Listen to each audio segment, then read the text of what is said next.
Hello, this is Scott Wells, and today my guest on Meet Your I.B.M. board is Mr. Don Wiberg, International Secretary of the International Brotherhood of Magicians. Welcome, Don. Thanks a lot for coming today. Well, thank you, Scott. We're here in the Scott Wells studio and kind of eager to hear what Scott has to ask me. I'm eager to hear what you have to say. I am too. As are the rest of our viewers out here as well. Well, this should be some fun. Don, just a little bit of a background. First of all, you're from Chicago and born there, and I guess... That's correct, yeah. Born in Chicago and lived there for many years. We now live out in the suburbs. But I've been involved in magic since I was 10 years old, which is a long time ago. Worked in a magic shop in Riley's Trick Shop. Yeah. Also worked for Magic Incorporated with Francis Ireland Marshall. And had done a lot of magic, including some clowning and everything. For a number of years, I was the corporate clown for a meat company, the Corn King Company, which was a division of Wilson and Company. And I was Corny the Corn King Clown. Used to do the supermarket promotions along with the Corn King Giant and Chief White Eagle. Nice combination. Yeah, really. And so then you continued on really with magic, and I know you've done a lot of things as far as stage and close-up and everything then as well, and had gotten involved with International Brotherhood of Magicians. You're Order of Merlin Excalibur? Yes, that's right, a 50-year member. 50-year member. Yeah. And you were international president in which year? That's correct. And let me get back to the 50-year member thing. Yeah. It was Billy McComb who once, at one of our Order of Merlin breakfasts, made the comment that after someone was receiving an award for their 50 years of continuous membership, he said, that means you've been paying your dues for 50 years. If you would only put that money into an annuity, you'd be rich. But we're rich in other ways. In other ways. Yeah. Absolutely. And that's an important aspect, of course, of the I.B.M. is with the Order of Merlin and recognizing those members who have been the backbone, really, of the organization through their consecutive membership for 25 years is the Order of Merlin. Then there's Excalibur for 50 years, and then 60 years 60, yeah, is what? There's Excalibur, and 60 is yes, another Excelsior. Level. Excelsior. Correct. That's right. In fact, if you look in the current linking ring, the November issue, there are pictures that were taken at the convention this year with those members in attendance who had attained those different levels of honor. Mm-hmm. And they were recognized at this year's joint convention at the I.B.M. SAM joint convention. That's correct, yes. And which was very successful. Oh, had extremely so. What? How many attendees? 1,200, 1,800? 1,800 and some odd. That's tremendous. I shouldn't have said that.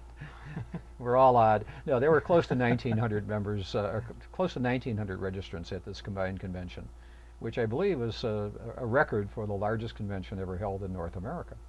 Now, as for the board of directors, that you have again served as the I.B.M. president, and that was in what year? 1984, 85. 84, 85.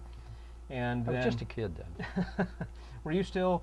You weren't a full-time professional magician at the time. You were never was a full-time professional. Well, after you left the board as the I.B.M. president, then you came back then later to join the board as secretary. Correct. Some years later. Yeah. Well, the I.B.M. is set up in such a way that once you have served as the president, then you are automatically a member of the board for life. Okay.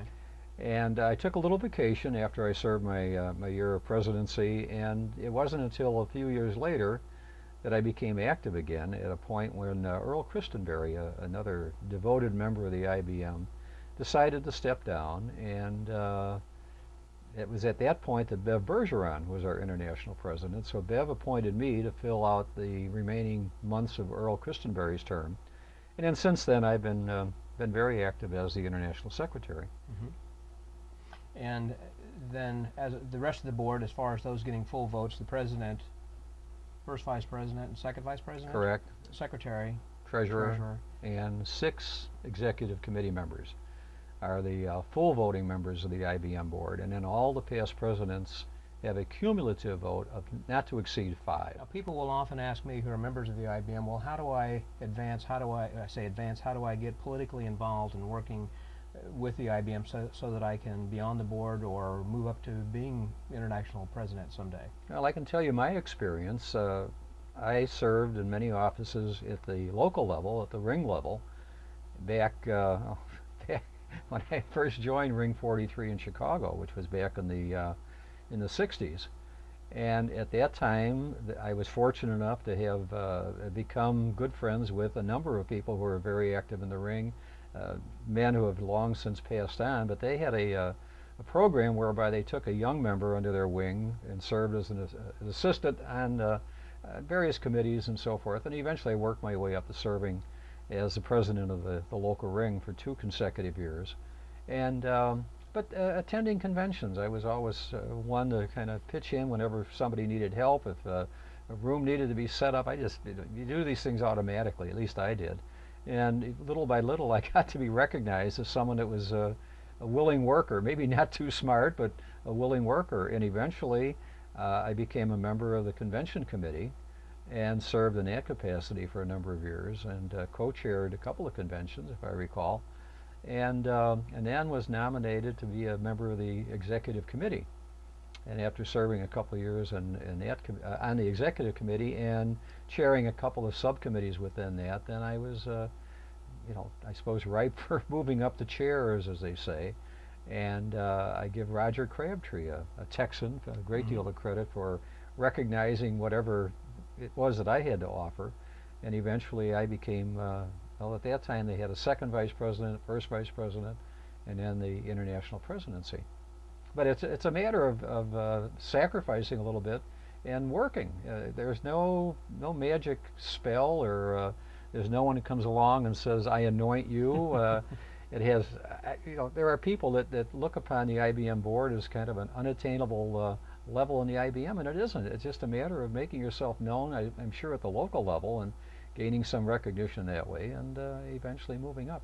None of this is work. It's fun. We always find room to find time and make room in your schedule to contribute, and one doesn't have to be a full-time professional magician. In fact, I believe only a couple of the past presidents have been full-time magicians, like Carol Fox and Bev Bergeron, but most have been people who are the common man, where sure. Doctors, lawyers, teachers, cab driver, well, maybe not cab driver yet, but men, women, it makes no difference across genders, ethnic groups, whatever. We are all encompassing, and we'll welcome the opportunity to have you join the IBM board.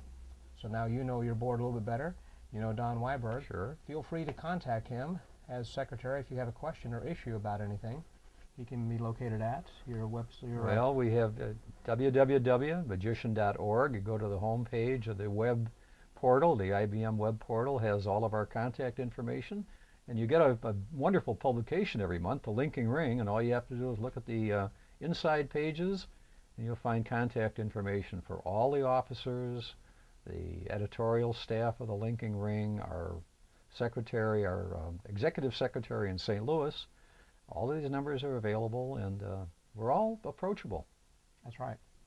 There are lots of opportunities to serve for the IBM, whatever your interest might be, whether it might be working on the financial side, the business side, helping with the convention, whenever that you're at the convention. Certainly there are a lot of benefits that are offered by the IBM as being a member of the ring, and the IBM board is constantly looking for new ideas in order to give benefits, additional benefits to its membership, such as insurance benefits that we currently have, a free website as long as you're a member of the IBM, on and on. There are several types of liability insurance is certainly a very important benefit to the members. That's available. The magazine is tremendous, having great articles, great tricks, and everything every month that is part of the membership then as well. Plus just the general camaraderie. Whenever that you go, wherever you go in the world, there are members of the IBM somewhere within just a few miles. With a membership now that's about 11,000, 12,000? Yeah, between 11 and 12,000. 12,000 members currently as we speak here in November of 2008. So, anything else to add then? Not really, no. I appreciate the opportunity to make this little video and hope that it's enlightening, and hope it will help encourage some of you to become a little more involved in what is, to me, one of the greatest organizations in the world as far as magic is concerned, and that's the IBM. Very good. Can't add any more than that. This is Scott Wells. Thanks a lot. Thanks for watching.